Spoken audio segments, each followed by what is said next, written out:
A Revolução dos Bichos. De George Orwell. Capítulo 2. Daí a 3 noites faleceu o velho major, tranquilamente, durante o sono. Seu corpo foi enterrado no fundo do pomar. Começava o mês de março. Durante os 3 meses seguintes houve uma intensa atividade secreta.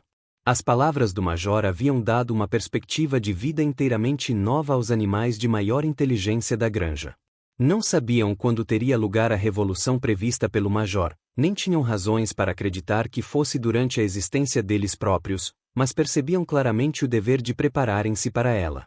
A tarefa de instruir e organizar os outros recaiu naturalmente sobre os porcos, reconhecidamente os mais inteligentes entre os animais. Salientavam-se, entre eles, 2 jovens varróis, Bola de Neve e Napoleão, que o Sr. Jones criava para vender. Napoleão era um cachaço Berkshire, de aparência ameaçadora, o único Berkshire da fazenda, pouco falante, mas com a reputação de possuir grande força de vontade. Bola de Neve era mais ativo do que Napoleão, de palavra mais fácil e mais imaginoso, porém não gozava da mesma reputação quanto a solidez do caráter. Todos os demais porcos da fazenda eram castrados. Dentre estes, o mais conhecido era porquinho gordo chamado Garganta, de bochechas redondas, olhos sempre piscando, movimentos lépidos e voz aguda. Manejava a palavra com brilho. Quando discutia algum ponto mais difícil, tinha o hábito de dar pulinhos de um lado para o outro e abanar o rabicho, o que era assaz persuasivo. Diziam que Garganta era capaz de convencer que o preto era branco. Esses 3 haviam organizado os ensinamentos do major num sistema de pensamento a que deram o nome de animalismo. Várias noites por semana, depois que Jones dormia, realizavam reuniões secretas no celeiro e expunham aos outros os princípios do animalismo. De início, encontraram certa apatia e muita estupidez. Alguns animais mencionaram o dever de lealdade para com Jones, a quem se referiam como o dono, ou fizeram comentários elementares do tipo: seu Jones nos alimenta. Se ele fosse embora, nós morreríamos de fome.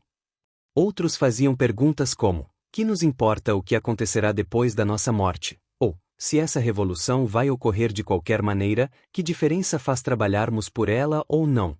E os porcos enfrentavam grandes dificuldades para fazê-los ver que isso era contrário ao espírito do animalismo. As perguntas mais estúpidas eram sempre as de Mimosa a égua branca. A primeira pergunta que fez a Bola de Neve foi: continuará havendo açúcar depois da revolução? Não, respondeu Bola de Neve, firmemente. Não dispomos de meios para obter açúcar nesta fazenda. Além disso, você não necessita de açúcar. Mas terá a aveia e o feno que quiser. E eu ainda poderei usar laços de fita na crina? Perguntou Mimosa. Camarada, explicou Bola de Neve, essas fitas que você tanto estima são o distintivo da escravidão. Será que você não compreende que liberdade vale mais do que laços de fita? Mimosa sempre concordava, mas não dava a impressão de estar lá muito convencida. Muito mais ainda lutaram os porcos para neutralizar as mentiras espalhadas por Moisés, o corvo doméstico. Moisés, bicho de estimação do Jones, era um espião linguarudo, mas também hábil na conversa. Afirmava a existência de uma região misteriosa, montanha de açúcar, para onde iam os animais após a morte. Essa montanha estava situada em algum lugar do céu, pouco acima das nuvens, segundo dizia Moisés. Na montanha de açúcar, os 7 dias da semana eram domingo, o campo floria o ano inteiro, e cresciam torrões de açúcar, bolos de linhaça nas sebes. Os animais detestavam Moisés, porque vivia contando histórias e não trabalhava, porém alguns acreditavam na montanha açúcar e os porcos tiveram grande trabalho para convencê-los de que tal lugar não existia. Os discípulos mais fiéis eram os 2 cavalos de tração, Sansão e Quitéria. Ambos tinham enorme dificuldade em pensar qualquer coisa por si próprios, todavia, aceitando os porcos como professores, absorviam tudo quanto lhes era dito e passavam adiante para os outros animais, por simples repetição. Nunca deixavam de comparecer aos encontros secretos no celeiro e davam o tom para o hino Bichos da Inglaterra, que sempre encerrava as reuniões. Afinal, a revolução ocorreu muito mais cedo e mais facilmente do que se esperava. Jones fora, no passado, um patrão duro, porém eficiente. Agora estava em decadência. Desestimulado com a perda de dinheiro numa ação judicial, dera para beber bastante além do conveniente. Às vezes passava dias inteiros recostado em sua cadeira de braços, na cozinha, lendo os jornais, bebendo e dando a Moisés cascas de pão molhadas na cerveja. Seus peões eram vadios e desonestos, o campo estava coberto de erva daninha, os galpões necessitavam de telhas novas, as cercas estavam abandonadas e os animais andavam mal alimentados.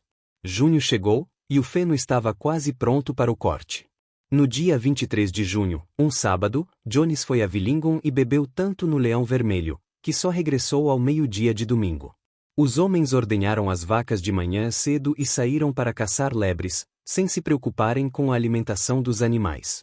Ao voltar, Jones foi dormir no sofá da sala com o News of the World sobre o rosto. Portanto, ao cair da tarde, os animais ainda não haviam comido. Aquilo foi insuportável. Uma das vacas rebentou as chifradas à porta do depósito e os bichos avançaram sobre o alimento. Nesse momento Jones acordou. Num instante, ele e seus homens estavam no depósito com os chicotes na mão, batendo a torto e a direito. Isso ultrapassou a tudo quanto os animais famintos podiam suportar. De comum acordo, muito embora nada tivesse sido anteriormente planejado, lançaram-se sobre seus verdugos. Jones e os homens viram-se de repente amarrados e escoiciados por todos os lados. A situação lhes fugira ao controle. Jamais haviam visto os animais portarem-se daquela maneira, e a súbita revolta de criaturas a quem estavam acostumados a surrar e maltratar à vontade, apavorou-os. Em poucos instantes desistiram de defender-se e deram-o fora.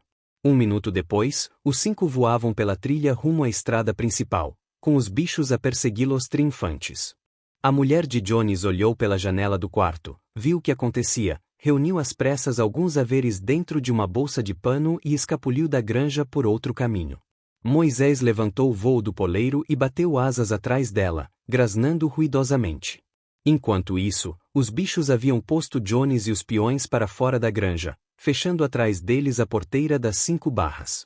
E assim, antes de perceberem o que sucedera, a revolução estava feita. Jones fora expulso e a granja do solar era deles. Durante os primeiros 5 minutos, os animais mal puderam acreditar na sorte.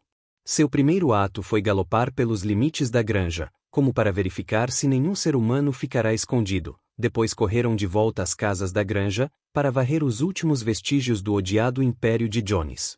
O galpão dos arreios, no fundo dos estábulos, foi arrombado. Freios, argolas de nariz, correntes de cachorro, as cruéis facas com que Jones castrava os porcos e os cordeiros, foi tudo atirado ao fundo do poço. As rédeas, os cabrestos, os antolhos e os degradantes bornais foram jogados à fogueira que ardia no pátio. Destino idêntico tiveram os relhos. Os bichos pulavam de contentamento ao verem os chicotes em chamas. Bola de Neve jogou também ao fogo as fitas que usualmente enfeitavam as crinas e caudas dos cavalos em dias de feira. Fitas, disse ele, devem ser consideradas roupas, que são o distintivo do ser humano. Todos os animais devem andar nus.